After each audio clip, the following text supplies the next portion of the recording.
Madame, Monsieur, bonsoir. Fidèles au rendez-vous, nous voici une fois de plus dans le cercle du livre. Merci donc pour votre fidélité. Bonsoir Samy. Bonsoir Marc, bonsoir à tous les auditeurs de l'émission. Merci et bienvenue.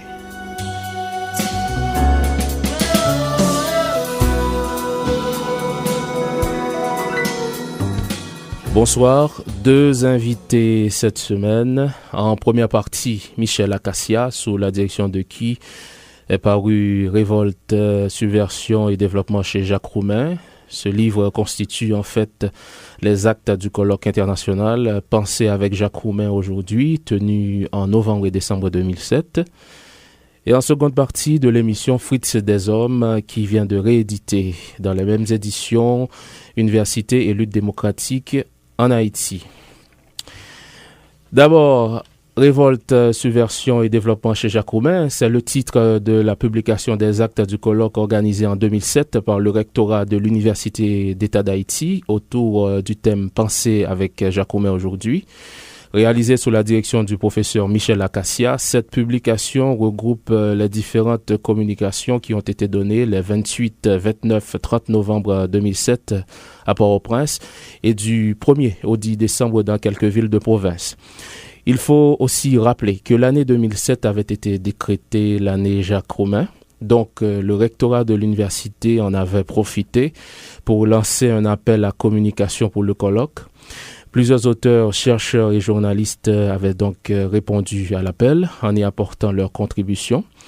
Parmi les contributeurs aux actes de ce colloque, nous trouvons les noms de Gérald Bloncourt, Faubert Bolivar, Fritz Calixte Nixon, Lidoli Chavez, Jean-Michael Dash, Alain Deneau, Yves Dorestal, Alix Emra et Michel Acacia à qui nous disons bonsoir et bienvenue dans le cercle du livre. Bonjour Marc, bonjour Samy, je salue les auditeurs. Pour enchaîner ce que vous disiez, nous avons aussi Samy Janvier, ici présent, justement, qui a une communication dans les actes du colloque. Voilà, notre ami et collègue Samy Janvier a lui aussi participé et dans ce collectif. Donc Samy qui ne sera pas l'invité aujourd'hui quand même, mais à qui nous allons surtout poser quelques questions sur sa participation. Ce sera dans tout à l'heure. Alors professeur Michel Acacia, vous avez participé à Livre en Folie jeudi dernier. Pouvez-vous nous dire comment ça a été pour les éditions de l'UEH qui est la nouvelle venue de cette année? Bon, et ça s'est passé très bien. Et nous avions programmé 8 auteurs en signature, mais tous n'ont pas pu être présents, mais je peux vous dire que ça s'est passé bien parce que nous avons fait une très grande entrée avec un ensemble de titres, 10 nouveaux titres, et les titres de chercheurs et chevronnés, je peux dire, donc on a eu une très bonne entrée. Je peux dire pour une première. Donc le public a bien apprécié, comment l'engouement du public. Non, on a été achalandé naturellement. En août, on connaîtra les résultats définitifs. Et nous étions quelques-uns à être en votre signature. Les autres n'ont pas pu être présents. On a signé des livres. Donc, et puis d'autres personnes nous ont visités sans nous demander de signer. Alors, parmi les auteurs qui étaient en signature, rappelez-nous, Michel Acacia, quelques noms. Dites-nous quelques noms, vous. Je souhaiterais nous mettre personne. Il y avait Fritz des Hommes, vice-recteur qui a publié, il sera là avec nous tout à l'heure. Et il y avait Claude Prepti et Jean Casimir, Marie-Lise Rousier, Jacques Blaise, le maître Zéphyr. Ah d'accord, j'espère que vous n'avez pas... Il y a aussi Claude Moïse, les Claude Moïse n'était pas présent. Naturellement, il s'était programmé pour votre signature, Claude Moïse et les Slipéens. Mais qui ont également publié aux éditions de l'UEH. Et pour les actes du colloque en particulier, pour les actes, ça s'est bien passé naturellement. Quel est le barème vraiment pour dire que ça s'est bien passé? J'ai signé quelques livres. Et puis peut-être que d'autres, on a acheté aussi des livres qui n'ont pas été signés. Donc ça s'est bien passé, on est satisfait. Nous avons donc un très beau livre, la publication des actes du colloque avec une photo de Roumain sur la première de couverture. Une photo d'un buste de Roumain sur la première de couverture. Il faut dire que c'est ce vraiment colloque présenté sur fond noir, avec des écritures de couleur verte, blanc, rouge. Tout ce mariage, je pense que c'est très beau. Hein. Oui, il faut dire que ça a été un colloque bien réalisé en 2007, on se le rappelle. Et maintenant, vous avez fait un travail et le colloque parie sous votre direction. Vous pouvez nous dire, professeur Akassia, quel a été exactement votre rôle en tant que... Ok, voilà. C'est pas le colloque qui est sous ma direction. Et le colloque a été réalisé par le rectorat de l'Université d'État par le biais du vice-rectorat à la recherche, et en particulier sous l'impulsion de Fritz Desormes. Il y a eu un ensemble de comités préposés pour réaliser ce colloque, donc comité de pilotage, comité scientifique, comité d'appui à l'organisation, comité d'organisation. Donc il y a eu un ensemble de comités. Et il y a eu plus d'une vingtaine de personnes à prendre part à l'organisation du colloque. Là encore, si on cite quelques-uns, bon, si on passe, tu peux citer tous les noms. Il y a Fritz Desormes, James Darboz, Emily Prophète, Michael Senatus. Il y a aussi Focal en tant qu'institution, ça c'est pour le comité de pilotage. Comité scientifique, Yves Doristal, Pierre Vernet, Alix Emra, Guy Maximilien. Comité d'appui, Chantal Noël, Jolin Colo, Woodkin Eugène, Manrico Félix, Ronald Choulout. Comité d'organisation, Rachel Beauvoir-Dominique, Wilson Dorlus, Yaïssa Arnaud Bolivar, Hilda Becker. Comité d'appui à l'organisation, Gervais Noël Saint, Gina Matelier, Joanne Napoléon, Jésus et Charles, Darlene Joseph, Robert Arisma, Ruth Saint-Louis. Donc ça fait plus d'une vingtaine de personnes, dont quelques-uns ont publié, ont présenté des communications et paraissent dans les actes. Le colloque porte bien son nom, il s'agit d'un colloque international, donc cela suppose la participation non seulement d'auteurs haïtiens, mais aussi d'auteurs étrangers qui ont contribué à ce colloque. Il y a eu plus d'une quarantaine de participants au colloque. Et normalement, tous ces participants ne nous ont pas laissé le texte, donc tous ces textes-là ne paraissent pas. Mais j'aimerais éclaircir quelque chose. C'est Fritz Desormes et le rectorat qui ont organisé le colloque. Les actes, c'est autre chose. Donc, c'est deux activités connectées, mais quand même indépendantes. Et il n'est pas dit que quelqu'un... Et on peut ne pas l'avoir. Par exemple, moi, je n'ai pas participé au colloque en tant que tel. J'ai participé, disons, indirectement, parce que j'ai été un auteur à l'intérieur du livre qui a été publié. Mais donc cela n'empêche que j'ai pris c'est moi qui ai dirigé les actes en tant que tel, mais sans avoir participé au colloque. C'est tout à fait normal. Donc, si je comprends bien, vous n'avez pas participé au comité à la fois de pilotage, d'organisation, de soutien, etc., qui ont donné naissance à ce colloque, mais vous avez fait tout un travail d'éditing sur les textes que ce colloque a donc donné naissance. C'est ça. Alors, laissez-moi éclaircir parce que on entend dire des choses. Il y a d'abord un livre qui paraît, qui concilie les actes du colloque. Il y a un auteur de ce livre. Et maintenant, il y a des auteurs à l'intérieur du livre. Et c'est une pratique tout à fait normale. Par exemple, quand on prend par exemple les œuvres complètes de Jacques Roumain, ce n'est pas Jacques Roumain l'auteur des œuvres complètes de Jacques Roumain. Et pourtant, l'ensemble, ou bien quasiment l'ensemble, de la production de Jacques Roumain se trouve à l'intérieur des œuvres complètes de Jacques Roumain. Et il y a aussi d'autres auteurs dans le livre. Donc il faut faire la distinction entre l'auteur du livre, qui est le produit fini, qui a à voir avec l'organisation, la vision d'ensemble de ce produit-là, et les auteurs à l'intérieur du livre.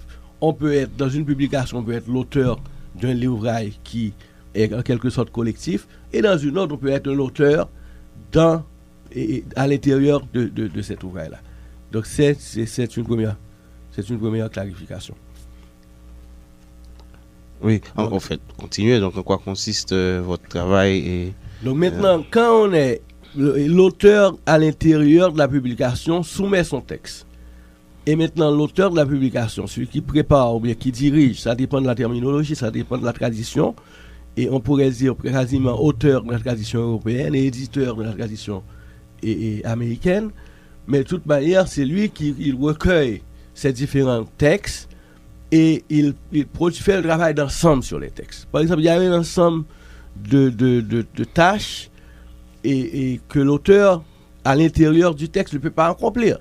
Ça, c'est clair. Par exemple, s'il faut travailler sur un index qui comprend, l'index va consigner, un index de noms qui va consigner l'ensemble des noms cités par l'ensemble des auteurs. Donc, un auteur à l'intérieur du texte ne peut pas faire ce genre de travail. De même que la thématisation, puisque l'auteur a une relation avec l'auteur, les auteurs à l'intérieur du texte entretiennent une relation avec l'auteur du travail d'ensemble. Et il y a un va-et-vient qui se fait, des communications, des échanges qui se font entre les uns et l'autre. Et maintenant, la vision d'ensemble, la thématisation et l'indexation, tout le travail de présentation, ça se fait pour l'auteur. C'est en ce sens que l'on dit. Donc c'est une position un peu ambivalente parce qu'on se demande souvent comment ça se fait qu'un texte qui est produit, qui consigne des communications, des textes d'un ensemble de personnes, comment ça se fait que ce texte est un auteur. Mais c'est une pratique assez courante. Maintenant, il y a une distinction que l'on doit faire également entre sous la direction de et textes recueillis et présentés par. Les textes recueillis et présentés par, le plus souvent renvoient à des textes passifs. Ça veut dire des textes de personnes qui ne sont plus. Décédées. Et donc, les personnes ne sont plus là. Donc, maintenant, on ne peut pas mettre sous la direction d'eux parce qu'il n'y a pas eu un rapport actif entre eux et l'auteur, la personne qui dirige, qui présente, et ces travaux-là. Donc, maintenant, quand sous la direction d'eux, le plus souvent, il s'agit d'auteurs de textes actifs parce que le texte n'a pas encore été présenté, ou bien la version qui est présentée est une nouvelle version, et à partir du moment, il peut y avoir un échange entre ce directeur-là et les différents auteurs à l'intérieur du texte. Donc c'est une précision importante qu'il faut, et je voulais le faire parce que, et je voulais établir cette distinction parce que c'est pas, il y a pas une gradation à l'intérieur de cette distinction. Il n'y a pas de hiérarchisation, c'est simplement une donnée factuelle. Donc il faut pouvoir voir quand est-ce qu'on peut dire sur la direction 2 et quand est-ce qu'on dit des textes. Par exemple, quand on prend par exemple Louis-Joseph Janvier et par lui-même. Louis-Joseph Janvier par lui-même est présenté par Pradel Pompilus. Et là, il ne met même pas texte recueilli et présenté par, il met Pradel. Donc quand on va acheter le livre, on voit Pradel Pompilus et Louis-Joseph Janvier par lui-même. Donc c'est une tradition et intellectuelle au niveau de la recherche, au niveau de la publication. Et il n'y a absolument aucun problème à cela parce qu'on ne peut pas, si on fait un travail, on insère son travail dans un travail collectif, on ne pourra pas faire les deux. Donc, il faudra choisir quelqu'un pour faire ce travail. Il faut dire que vous donnez là, professeur Acacia, des précisions en ce qui concerne cette... Alors, la confusion, la mention qui est à la première de couverture du livre sous la direction de Michel Acacia et semble-t-il, vous avez déjà donné les précisions et nous n'avions même pas eu l'occasion de poser la question et semble-t-il c'est par rapport à des gorges chaudes qui... C'est ça, voilà. Ça veut dire qu'il y a... Qui a eu... Bon, ça veut dire que donc, je veux parler pour la jeunesse, il y a des gens et qui continuent à vouloir apprendre. Donc il faut dire et en quoi consiste la différence. Il faut surtout insister sur le fait qu'il n'y a pas une relation de gradation entre une pratique ou une autre. Moi, j'allais vous demander, est-ce qu'on ne pourrait pas plutôt mettre coordonner par bon. On ne va pas rester là-dessus. Remarquez que dans le cas par exemple, dans le cas du travail de Hoffman et sur Roumain, et la compilation qu'il a faite, on a mis le coordonnateur, ce qui implique d'ailleurs qu'il y a eu d'autres personnes, parce que c'est un travail colossal, qu'il y a eu d'autres personnes qui formellement ont contribué intensément au niveau de la réflexion et au niveau de la présentation et tout ça. Très bien, il faut poursuivre parce que c'est 15 minutes seulement qu'il nous reste maintenant, parce que c'est la première partie seulement qui vous a été consacrée. Donc si je comprends bien, professeur Acacia, et votre travail a été à la fois un travail de révision, de thématisation et d'indexation. D'indexation, tout à fait. Donc, vous pouvez nous présenter rapidement la thématisation que vous en avez faite. Pour la thématisation, remarquez qu'il y a environ une trentaine de contributions. Et maintenant, il est vrai que quand on prépare le colloque, il y a un ensemble de thèmes. Mais maintenant, quand les gens qui se présentent au colloque, eux-mêmes, ils débordent, ils ont tendance à déborder la thématisation qui avait été fournie par les organisateurs. Et maintenant, quand on doit consigner les actes, on doit prendre en compte ce qui a été fait. Pas seulement ce qui a été projeté, mais ce qui a été fait. Et c'est ce que nous avions dû faire. Nous commençons d'abord par les allocutions. Comme il s'agit de colloque universitaire, il y a toujours des allocutions d'ouverture. J'ai eu à déplorer l'absence de 2 personnalités. Parce qu'il y a eu au moins 4 allocutions d'ouverture. Et il y a eu Fritz Deshommes comme vice-recteur à la recherche. Il y a eu Suze Mathieu, directeur du bureau d'ethnologie. Et c'est là qu'on a eu le cocktail d'ouverture. Mais il y a eu aussi le premier ministre de l'époque, Jacques-Édouard Alexis, et le recteur de l'époque, et Pierre-Marie Papiot. Et je regrette, je déplore l'absence de leur communication dans les actes. Ensuite, on entame avec les hommages, naturellement, c'est tout à fait normal, hommages et témoignages. Et parce qu'il y a des personnes, par exemple, il y a la fille de Jacques Roumain, Karine Roumain, évidemment, son témoignage est d'une importance considérable parce qu'elle a été témoin, elle a vécu avec son père et tout ça, et qu'elle a aimé. Et il y a Gérald Blanco. Qui a connu Jacques Roumain. Qui a été enfant, on peut dire, a entrevu peut-être Jacques Roumain, mais il était gamin. Et ensuite, on entame avec contextualisation politique et idéologique, parce qu'il faut bien faire une sorte de mise en contexte. Il y a un ensemble de contributions. Moi, personnellement, là, j'ai une contribution également. Yves Doristal, Alrich Nicolas, une contribution. Et on continue, donc on a ancrage et errance, donc j'ai dû faire toute une thématisation, rayonnement international, parce qu'il y a des textes qui portent justement sur le statut, la stature internationale de Jacques Roumain, corps et conditions, un autre thème, parasitisme urbain et marginalisation rurale, dialogue et conflit de religion, l'incursion écologique, et on termine par humanisme et universaliste. Et évidemment, il y a un bilan, le bilan que fait le recteur de la réalisation du colloque. Donc, maintenant, c'est pas toujours facile et c'est même pas toujours évident qu'est-ce qu'il faut mettre dans quel thème. Et nous n'avons pas voulu multiplier les thèmes à l'infini. Donc, c'est fort possible que tel texte aurait pu paraître à tel endroit où il faudrait peut-être recourir à un autre thème pour vraiment insérer un texte et que ça paraisse ici. Donc, mais il a fallu faire une sorte de démarcation pour guider. Et c'est ce qui en fait un livre, finalement, parce que on fabrique le livre. La personne se dit, bon, voilà quel aspect m'intéresse. Je vais d'abord commencer à lire ça. Par exemple, corps et conditions, qu'est-ce que c'est? Je vais commencer à lire ça. Ou bien humaniste et universaliste, je vais voir ça. Donc, c'est un peu il y a l'index aussi qui confirme. Et parce qu'il faut voir le livre comme un produit fini. Évidemment, on n'aura pas l'occasion de parler des thèmes, de tous les thèmes développés dans ce livre, mais vous, votre contribution, Michel Acacia, s'intitule Autour de Jacques Roumain, Louis Borneau et les nationalistes. Vous essayez de placer Jacques Roumain, semble-t-il, dans la mouvance politique et idéologique de son époque. Oui, et donc je traque Jacques Roumain à partir de 1925 quand il fait son entrée, et il fait son entrée dans la scène politique en quelque sorte. Il écrit une lettre pour dénoncer l'arrestation de Jolibois. Et puis, bon, c'est une mise de contexte que je fais parce qu'il évolue d'abord, quand il entre en Haïti en 1927, il est sous le gouvernement de Borneau. Et Jacques Roumain, c'est important de voir toute cette contextualisation parce que c'est vrai que c'est un personnage fougueux et un nationaliste intraitable à l'époque face à l'occupation américaine. Mais maintenant, il est dans une mouvance nationaliste qui comprend tout un ensemble de personnalités. Et à l'époque, on disait que Port-au-Prince, c'est comme une école de journalistes, tant il y avait de journalistes. Et ce que j'ai été faire, moi, j'ai fait un travail, essentiellement un travail d'archives.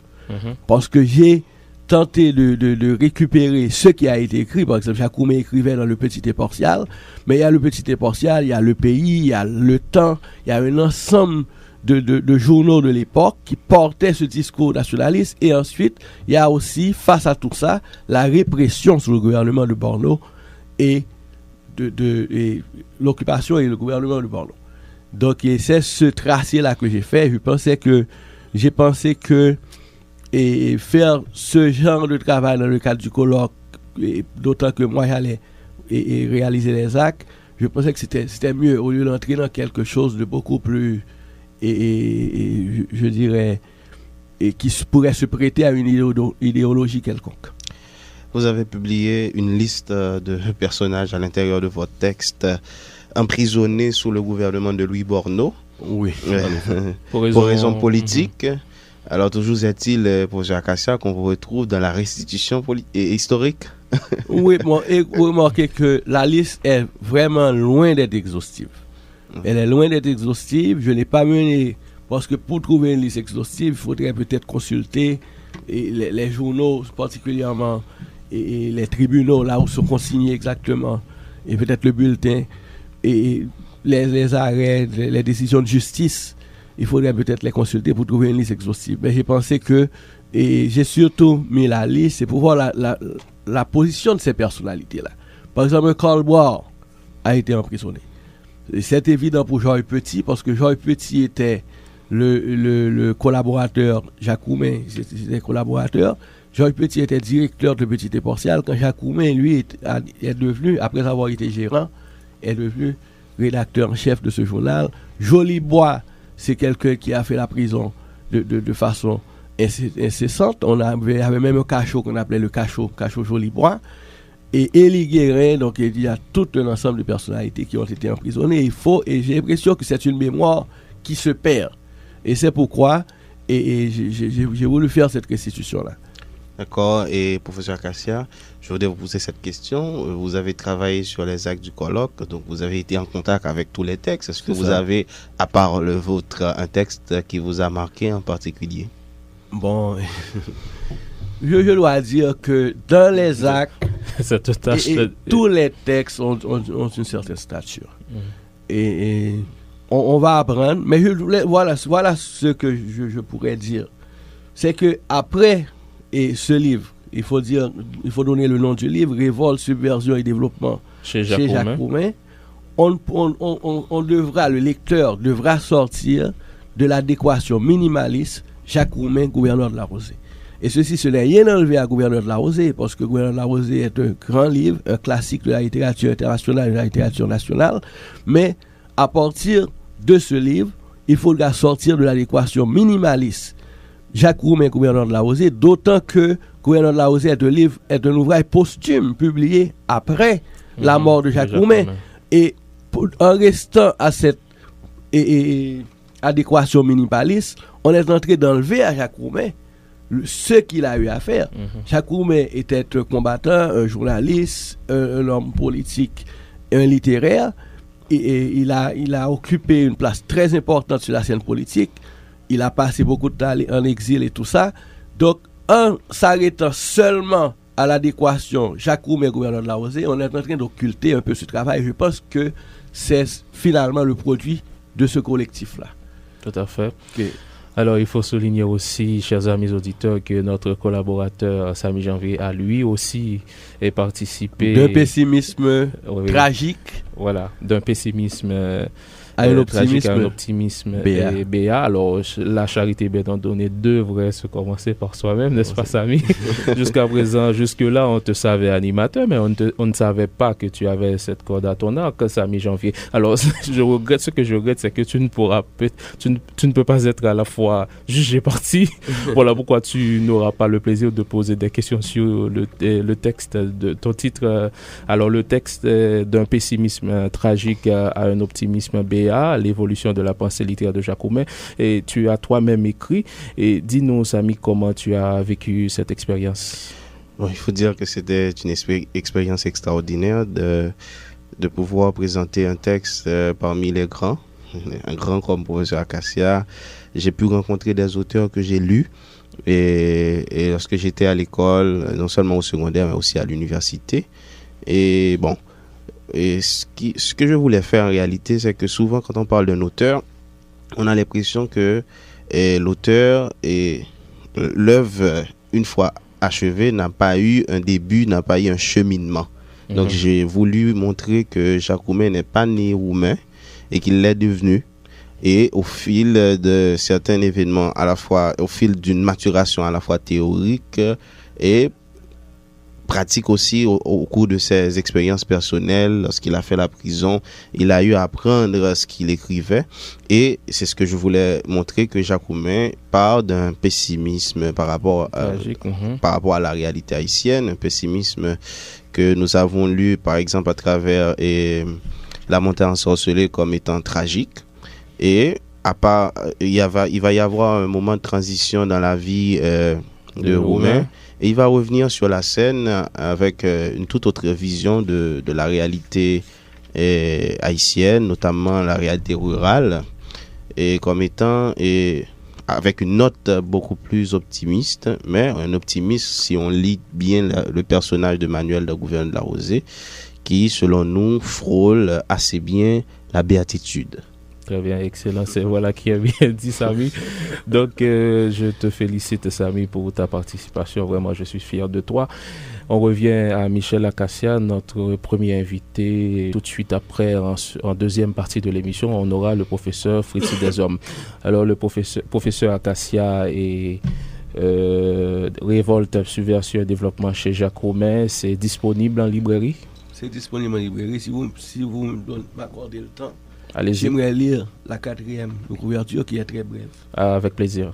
Révolte, Subversion et Développement chez Jacques Roumain regroupe les communications présentées lors du colloque international Pensez avec Jacques Roumain aujourd'hui, tenu à Port-au-Prince dans des villes de province d'Haïti durant les mois de novembre et décembre 2007. Comment lire Roumain aujourd'hui, 65 ans après sa mort? En quoi les combats qu'il a menés peuvent encore servir? Quel est présentement le statut de ses travaux littéraires et scientifiques? Une trentaine d'auteurs tentent de répondre à ces interrogations. Chaque privilégie un thème ou un aspect de l'itinéraire intellectuel et politique de Jacques Roumain. À la faveur de ce dialogue, avec Roumain et autour de Roumain, les lecteurs trouveront de quoi faire le lien entre la pensée et l'action de l'homme et les défis des temps présents. Et puis, en 4e de couverture également, on a la liste de tous les contributeurs. Donc, je pense que pour moi aussi, c'est une expérience enrichissante. J'ai eu à publier dans des collectifs que d'autres ont édité. Et maintenant, je peux publier, donc on fait les deux. Et durant toute sa carrière d'intellectuel, on peut toujours faire les deux. Ouais, soit on édite, soit on publie dans un travail collectif. Mais l'avantage de faire ce travail, ce qu'on sort avec, c'est qu'on est obligé de lire avec minutie tout ce que les autres ont écrit. Et ça, c'est vraiment enrichissant. D'accord. D'accord. Donc, Michel Acacia, je reviens à ma question. C'est disponible en librairie? Oui, c'est disponible en librairie. Et le prix? Et c'est à 800 gouttes pour le moment. Okay. Remarquez que c'est un ouvrage de près de 400 pages. C'est la 3e participation de Michel Acacia à l'émission Cercle du Livre. Certainement, il a des projets, d'autres projets. On peut avoir la primeur. Et je travaille sur le 19e siècle haïtien. Ok. Et je pense que c'est un siècle qui est relativement négligé au niveau de nos recherches. Naturellement, il y a les importants travaux de Roger Gaillard, d'Enoch Trouillot, mais dans l'ensemble, c'est un texte qui est un peu négligé et occulté. On a beaucoup plus tendance à travailler sur la révolution haïtienne ou sur ces domaines, au niveau des recherches historiques et sociologiques. Merci Michel Acacia et bonne chance. D'accord, je vous remercie. D'accord, c'est du livre, première partie. Nous venons de recevoir le professeur Michel Acacia autour de ce collectif paru aux éditions de l'UEH. Retenez bien le titre, Révolte, Subversion et Développement chez Jacques Roumain. Plusieurs auteurs ont contribué dans ce collectif, dont notre confrère et ami Samy Janvier. Observons la pause, madame, monsieur. Au retour, le professeur Fritz Deshommes. Il sera avec nous. Il vient de rééditer Université et lutte démocratique en Haïti. On revient dans quelques instants, ne quittez pas.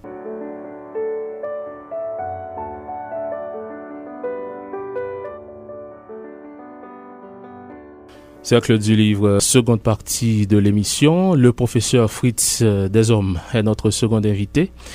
Il vient de rééditer aux éditions de l'UEH Université et lutte démocratique en Haïti. Bonsoir professeur Deshommes, bienvenue dans le Cercle du livre.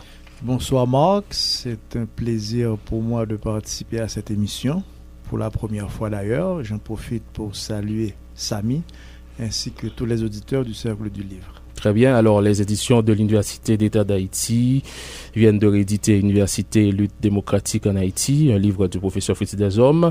Il faut préciser que ce livre est paru pour la première fois aux éditions Les Cahiers universitaires en 2003. La seconde édition a été revue, corrigée et augmentée. Université et lutte démocratique en Haïti est un livre consacré à la question fondamentale de l'indépendance et de l'autonomie de l'Université d'État d'Haïti. Le professeur Deshommes retrace la série d'événements qui ont conduit au siège du rectorat en 2002, la révocation du conseil exécutif d'alors récemment élu et son remplacement par un autre conseil nommé par la ministre Myrto Célestin Sorel. Alors, professeur Deshommes, pourquoi une réédition en 2009 ? Bon, d'abord, nous vivons actuellement une crise à l'université. C'est très clair. Et il y a un ensemble de questions que les gens se posent. Les gens se posent des questions sur d'abord le statut constitutionnel et légal de l'université. Les gens se posent des questions sur toute cette question de ressources dont on parle très souvent dès qu'on aborde l'Université d'État d'Haïti. Et les gens se posent des questions également sur ces crises qui nous arrivent. Pourquoi ça paraît tellement récurrent? Donc, il y a tout un ensemble de questions que l'on se pose. L'Université d'État d'Haïti, c'est quoi? Quelle est cette question d'autonomie et d'indépendance? Qu'est-ce que c'est? Est-ce qu'on peut être à la fois indépendant et autonome? Est-ce qu'on peut se dire indépendant pendant que l'on émarge au budget de l'État? Et donc, il y a tout un ensemble de questions que les gens se posent et qui ont fait qu'il nous a paru nécessaire de rééditer ce livre, mais également de l'actualiser par rapport à tout ce qui s'est passé entre 2002 et 2009 et pour poser également des perspectives pour notre université nationale. Parfait, la nouvelle édition a été corrigée et augmentée, revue, donc il faut dire que beaucoup de choses ont changé entre-temps. C'est ça, il y a beaucoup de choses qui se sont passées. C'est-à-dire, vous vous rappelez, en 2002, on avait seulement ce que j'ai appelé, ce que un confrère a appelé le coup de Sorel. Le Claude Gilles du Novellis a parlé du coup de Sorel et je crois que ça a été une trouvaille très heureuse et je l'utilise dans ce livre.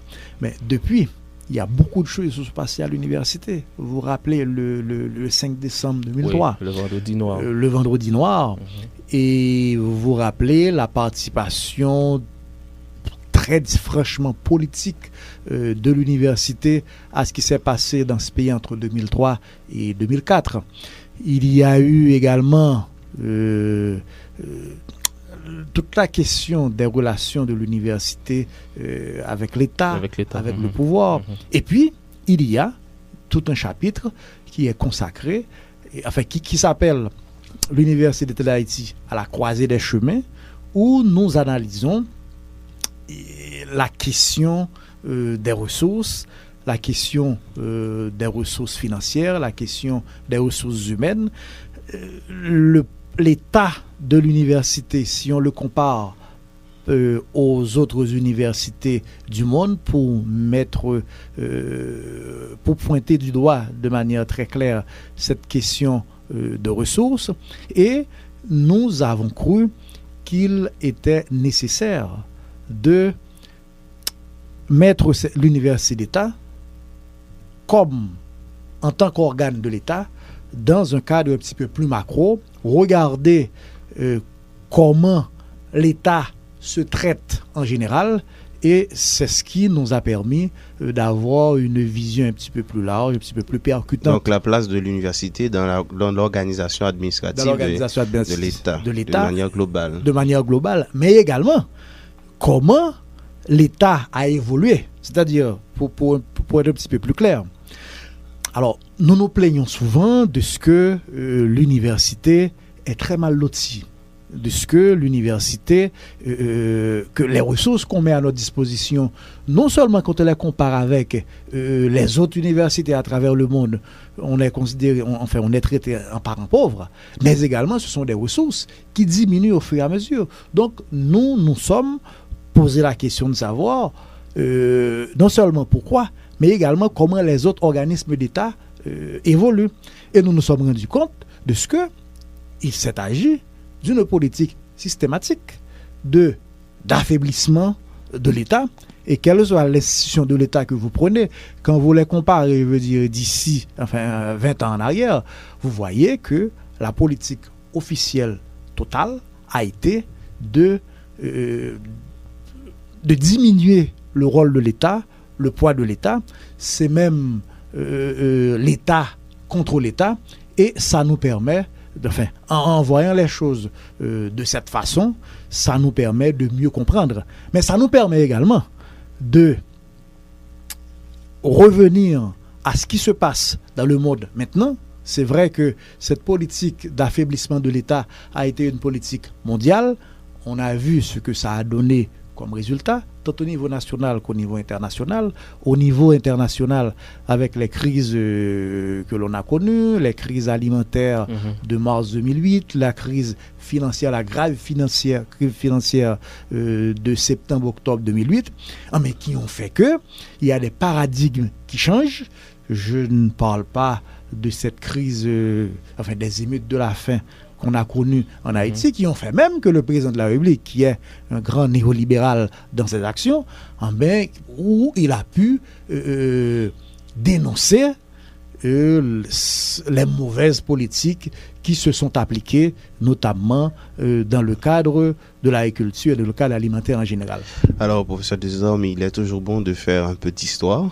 Alors, faisons donc un peu d'histoire. Ça a commencé par une grève de la faim. C'est ça. Un matin vers 5 heures. C'est ça. Alors, la crise de 2002, qui est la toile de fond de la première édition de cet ouvrage et de la première partie de cette deuxième édition, ça a commencé très simplement un ensemble d'étudiants. Ils étaient 6 en moyenne. Soi-disant étudiants. C'est ça. S'installent au rectorat, font une grève de la faim, et cette partie est expliquée dans ce que j'ai appelé dans le livre le prologue. Et très rapidement, on a eu l'intervention du ministre de l'Éducation nationale, de sénateurs, de députés, l'ensemble d'autorités de l'État qui en général ne s'intéressent pas à l'université. Donc, dont on n'avait pas entendu parler depuis quelque temps. Je me rappelle très bien, et je le dis dans le livre, il y a des sénateurs, l'un d'entre eux était président, je ne sais plus de quelle commission. On n'avait pas entendu parler de lui parce qu'il y avait une affaire de tôle, une affaire de riz, tu vois. Donc, ces gens se taisaient, et brusquement, avec cette grève de la faim, vous voyez ces gens qui nous arrivent et qui, d'un ton très docte, nous parlent du savoir, de l'université, etc. Il y a eu également au niveau de cette même Chambre des députés, et de ce même Parlement, les 3 mousquetaires qui avaient leurs parents, Prince Sanson-Pierre, pour ne pas le nommer, et qui avait son frère Prince Guichard, qui était à l'époque président ou coordonnateur de ce groupe qui s'appelait Comité Interfaculté, le CIF. Et vous aviez également, très intéressant, l'intervention du pouvoir judiciaire. Et il y a eu une ordonnance d'un juge dit des référés. Et dans le livre, nous nous sommes vraiment étonnés de la nature de cette intervention, de la nature de ce jugement, et sur une cause qui ne devrait pas intéresser ce niveau de la justice. Donc il y a toute la mise en branle des 3 pouvoirs de l'État, l'exécutif à travers le ministère de l'Éducation nationale, Le législatif, à travers des déclarations et des séances très, très solennelles de sénateurs et de députés, et le judiciaire, à travers cette ordonnance dont je viens de vous parler. Et je me suis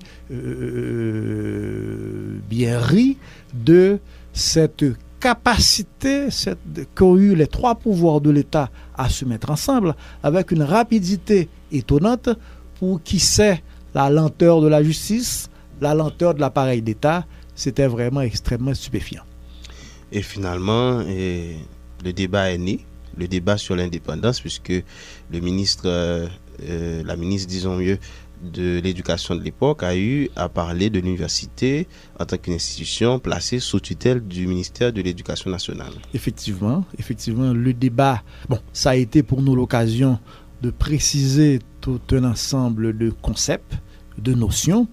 Ça a été pour nous l'occasion également de faire beaucoup de recherches, d'essayer de comprendre la nature de cette notion d'indépendance, qui malheureusement n'est pas très comprise, même en 2009, et c'est ce qui fait encore l'actualité de cet ouvrage. Nous avons pu nous rendre compte que non seulement cette notion d'indépendance n'est pas nouvelle en pays d'Haïti. La première institution indépendante date déjà de 1957 avec la constitution de la même année qui avait élevé le Grand Conseil technique au rang d'institution indépendante. Et historiquement, nous avons vu également la Cour supérieure des comptes et l'Université d'État d'Haïti en 83 élevée au rang d'institution indépendante aussi. Et donc la Constitution de 1987 n'a pas vraiment innové au niveau de concept. La Constitution de 87 a seulement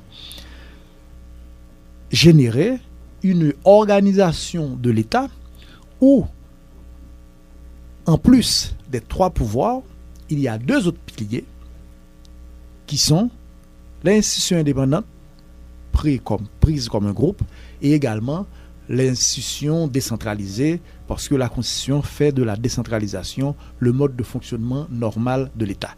Donc effectivement, nous avons pu profiter justement de cette crise pour faire des recherches et pour également préciser la notion d'indépendance.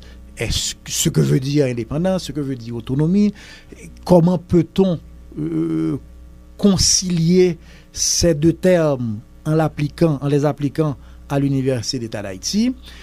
Est-ce que on peut être à la fois indépendant et émarger au budget de l'État?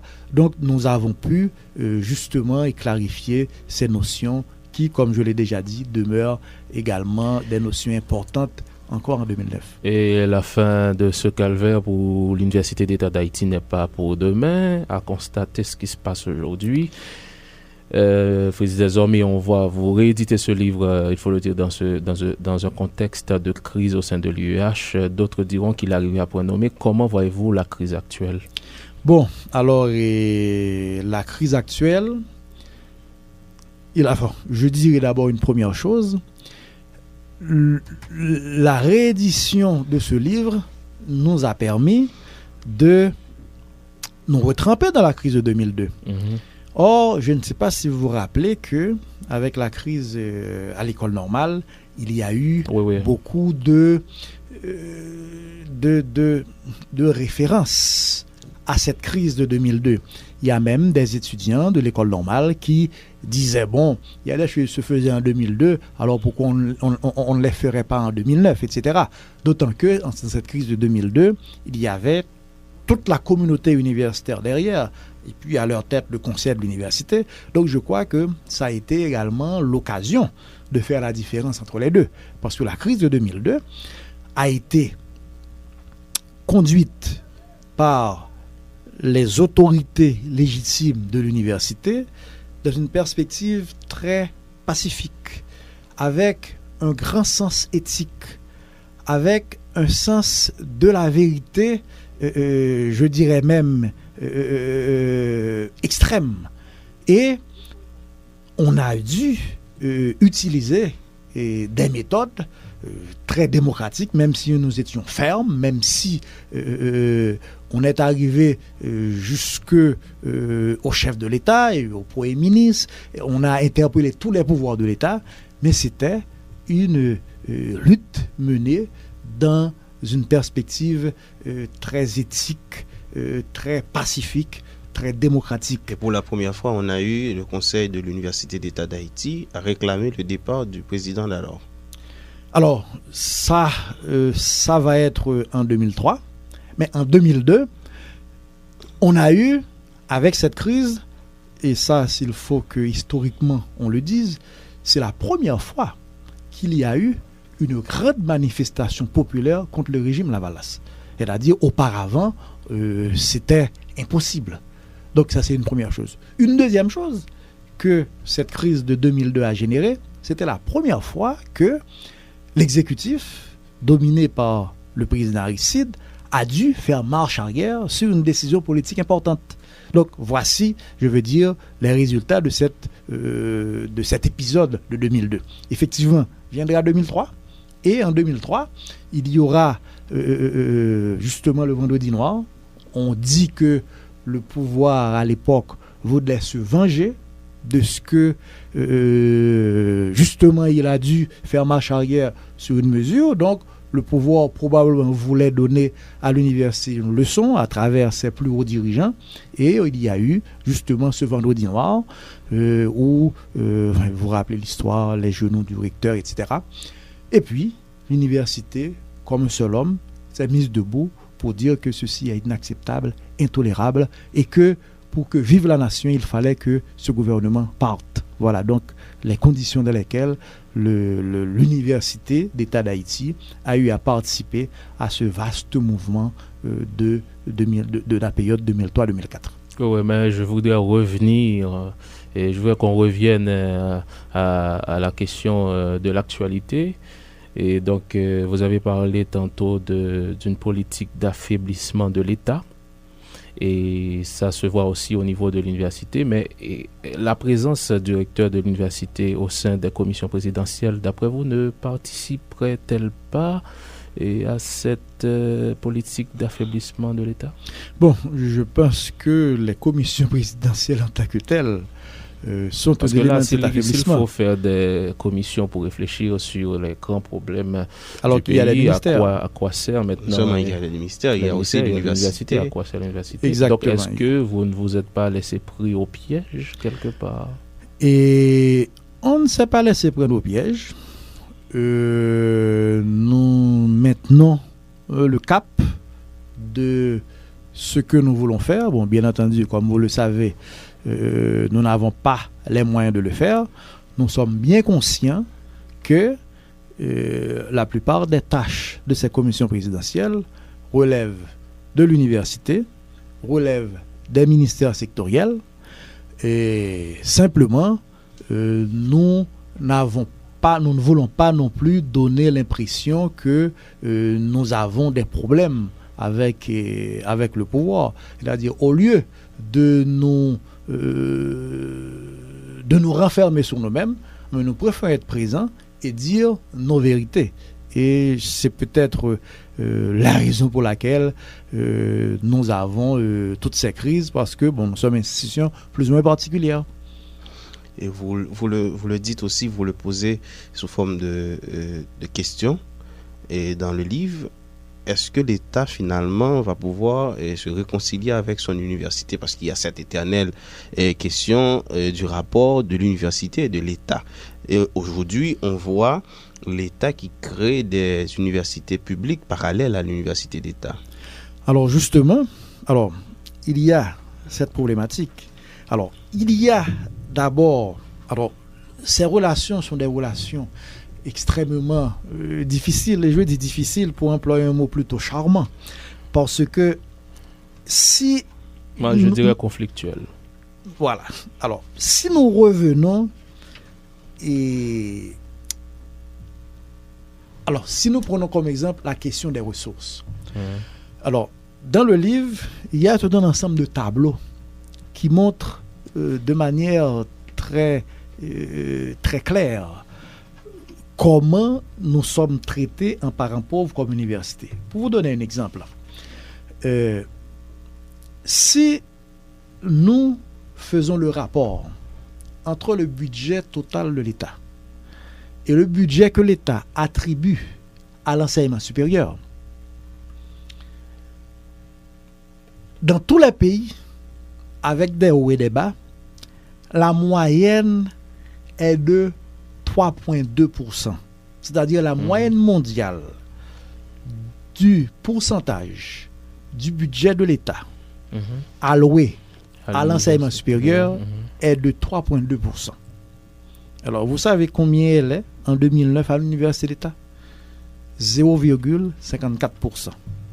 Et là, lorsque vous référez... En 2004-2005, c'était 1,19%. Non, mais justement, ça c'est le deuxième élément du raisonnement. C'est-à-dire que non seulement lorsqu'on fait la comparaison avec les autres pays, nous sommes vraiment un parent pauvre, mais également lorsque nous prenons l'évolution récente, c'est-à-dire tu te réfères à 2002-2003, mais en 2002-2003, c'était déjà insuffisant. C'était insuffisant et nous avons publié un texte de la Focale qui le disait très clairement, même si je ne fais aucun clin d'œil, la directrice du Focale de l'époque n'est autre que l'actuel Premier ministre. Et nous pouvons nous référer à d'autres chiffres. Par exemple, le budget de l'enseignement supérieur par rapport au budget de l'éducation, dans tous les pays en moyenne, c'est de 20%, un peu plus de 20%. En Haïti, ce pourcentage n'est que de 5%. On pourrait reprendre cette comparaison en se référant au produit intérieur brut, etc., etc. Donc, il y a cette première réalité de nos relations avec l'État sur les ressources. Mais il y a mieux. Il y a le fait que il y a des choses qui devraient nous revenir. Et je suis bien content que vous ayez parlé de cette pratique de création d'universités publiques.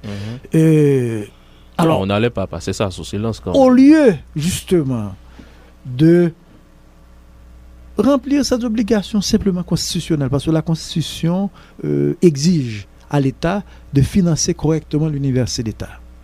Au lieu de se mettre à faire une gestion, une utilisation efficiente des ressources, on se met à les disperser, à créer de structures nouvelles pour lesquelles on ne sait pas si on a les ressources encore, et déjà les ressources humaines pour le faire, justement pour contourner l'Université d'État d'Haïti, dont la Constitution fait la principale université publique, avec le devoir de s'étendre à travers le pays. La Constitution dit clairement que le développement et la localisation de l'université d'État à travers le pays devrait se faire sur la base d'un développement régional. Il y a aussi, d'ailleurs, nous avons déjà dans plusieurs villes du pays des antennes qui demandent à être renforcées et à s'étendre à beaucoup d'autres filières. Donc, il y a aussi le fait qu'il y a tout un ensemble de travaux importants qui se font dans l'État et qui pourraient être confiés à l'université d'État. Et je peux prendre, puisque nous parlions tout à l'heure de l'école normale, il y a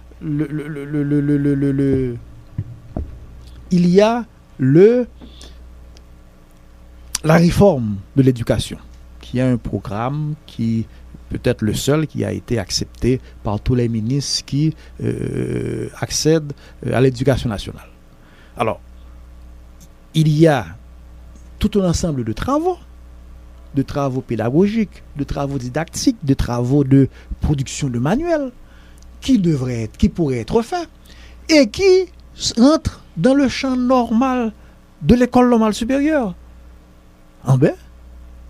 L'université d'État, et encore moins l'école normale, n'a jamais été interpellée sur ces questions. Alors que, sur le plan de l'efficacité, sur le plan des coûts, mais sur le plan également de l'adéquation des contenus aux réalités nationales, il vaudrait beaucoup mieux que ce soit l'école normale qui fasse ce genre de travaux. Nous savons par exemple que le volet nouveau secondaire de cette réforme piétine. Or, c'est le rôle direct de l'école normale de réfléchir sur les contenus d'éducation. C'est ce que dit la loi. Donc, encore une fois, l'université d'État est contournée. Je pourrais prendre beaucoup d'autres exemples. L'exemple de l'université de Tabar, qui est simplement le détournement de fonds publics destinés à l'université d'État qu'on détourne vers une université privée qui était à l'époque possédée par le chef de l'État.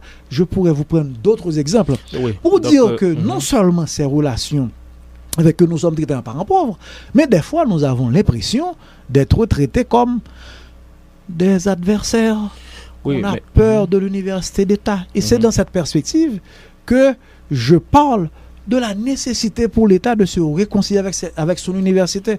Parce que nous sommes l'université d'État. Oui, mais il n'y a pas que ce problème avec l'État, entre l'université et l'État, Frédéric Deshommes, il y a les problèmes internes aussi. Vous avez un exemple, la crise au sein de la faculté de médecine, et cette question de formation au rabais, on connaît l'actualité quand même. Tout à fait. Alors, et cette crise qui vient s'ajouter à celle du salaire minimum. Et bon, voilà. Donc, tout ensemble de problèmes. Mais des fois, je vois qu'il n'y a pas une entente entre les dirigeants de l'université et les étudiants. Ok. Alors, puisque nous parlons de la crise à la faculté de médecine... rapidement, on n'a pas beaucoup de temps. Oui, d'accord. Non, alors simplement, je crois que, on aurait pris toute émission pour en parler, mais disons que très simplement, en plus des relations avec l'État, il y a certainement des problèmes internes. Les relations avec l'État font que on n'a pas les moyens de sa politique. Et quand tu n'as pas les moyens de ta politique, il y a d'autres choses qui s'en viennent. D'ailleurs, il y a un professeur de l'université qui a parlé de strangulation financière. Alors, mais pour revenir rapidement à cette crise à la faculté de médecine, pour moi, c'est pourquoi moi je faisais les références à l'esprit d'éthique, à l'esprit de vérité qui avait caractérisé 2002. C'est-à-dire, pour le dire des choses rapidement, dans ce que demandent les étudiants de la faculté de médecine, il y a des choses qui sont très farfelues, c'est-à-dire qui sont des contre-vérités. Il y en a qui sont vraies, mais qui sont des choses qu'on ne peut pas régler du jour au lendemain. C'est-à-dire, ce sont des choses structurelles pour lesquelles... Mais il fallait les prévoir, professeur Frédéric Deshommes. Par exemple, la carence de professeurs dans telle ou telle matière, mais on pourrait les prévoir quand même. Non seulement on l'a prévu, mais on a pris des décisions pour... C'est-à-dire que justement, quand je vous dis qu'il y a des choses qui sont des contre-vérités, c'est-à-dire, il y a ces cours manquent, effectivement, et le décanat de cette faculté a pris toutes les mesures pour que ces cours puissent se dispenser. Donc, les cours, on parlait de rhumatologie, on parlait, je ne me rappelle plus de quel cours, ce sont des cours qui se donnent, mais qui se donnent dans sous forme de cours bloqués, sous forme de modules, ce qui se fait dans toutes les universités. Oui, mais ce que dénoncent justement les étudiants. Mais justement, c'est parce qu'ils ne savent pas la somme d'efforts que ça a pris à la faculté pour trouver ces professeurs. Oui, mais quand ces cours ne sont pas disponibles sous forme de modules dans d'autres universités privées, comment... Non, mais les universités privées utilisent les mêmes ressources humaines que nous faisons chercher à l'étranger. Et ce sont des vérités qu'il faut dire. Mais il faut mettre également ça dans le cadre de la crise globale du pays. C'est-à-dire que ce n'est pas ni l'université, ni toi, ni moi qui font que les gens partent. Mais est-ce qu'il n'y a pas une main cachée quelque part et que cette façon de faire, est-ce que ça ne rentre pas dans cette politique d'affaiblissement de l'université? Parce que moi, la question que nous nous posons ici à Cercle de Livre, est-ce que l'Université d'État d'Haïti ne va pas disparaître un jour? On réduit le budget, l'État essaie de contourner l'université, et les étudiants ne sont pas d'accord avec les responsables du rectorat. Donc, toute cette situation, il y a une mauvaise image qui est présentée quand il s'agit de parler de l'université. C'est ça, mais en même temps, tu vois, et c'est la dynamique de la réalité sociale. En même temps qu'il y a toutes ces crises, les éditions de l'Université d'État viennent de faire apparaître 10 titres en même temps. C'est-à-dire qu'il y a des choses qui font que l'image n'est pas bonne, mais il y en a d'autres qui montre que justement nous sommes une université dynamique qui vit, etc. Ensuite, la semaine prochaine, pas plus tard que mardi prochain, nous allons organiser un colloque international sur les expériences de réforme universitaire à travers le monde, et là va commencer à se poser véritablement la question de la réforme de l'université d'État. Vous savez que cette réforme, on l'attend depuis 20 ans. Mais nous, du Conseil exécutif, nous entendons réaliser cette réforme, nous entendons au moins appliquer les dispositions transitoires dans ce sens-là. Et donc vous avez un pays qui est en crise globale, en crise très forte, et qui rejaillit sur nous tous, qui rejaillit sur l'université. Vous avez un État qui agissait contre lui-même avec toutes les politiques néolibérales, etc.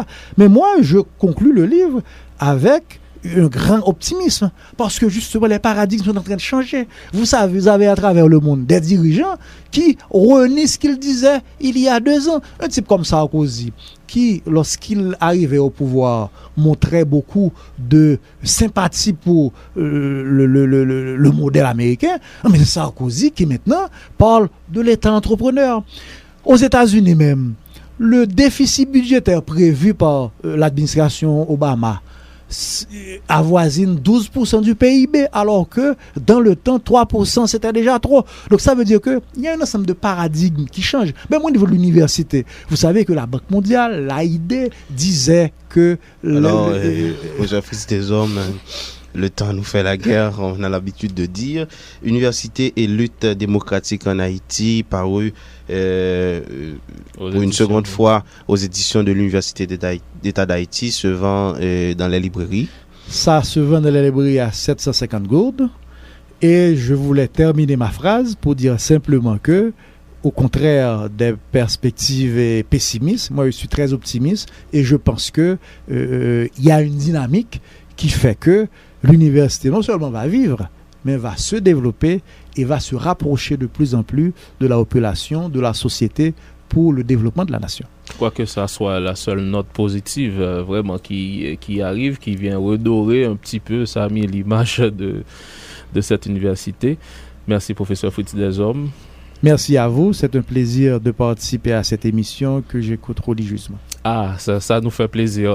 Alors, fin de cette édition, madame, monsieur, chers amis auditeurs, nous avions reçu pour vous cette semaine les professeurs Michel Akassia et Fritz Deshomme. En première et en seconde partie de l'émission, ils viennent de publier respectivement Révolte, Subversion et Développement chez Jacques Roumain et Université Lutte démocratique en Haïti, 2 titres parus aux éditions de l'UEH. Merci à vous qui avez suivi cette édition de Cercle du Livre. Samy Janvier, Marc Dorsin à la présentation. Bonne semaine, bonne lecture. Au revoir.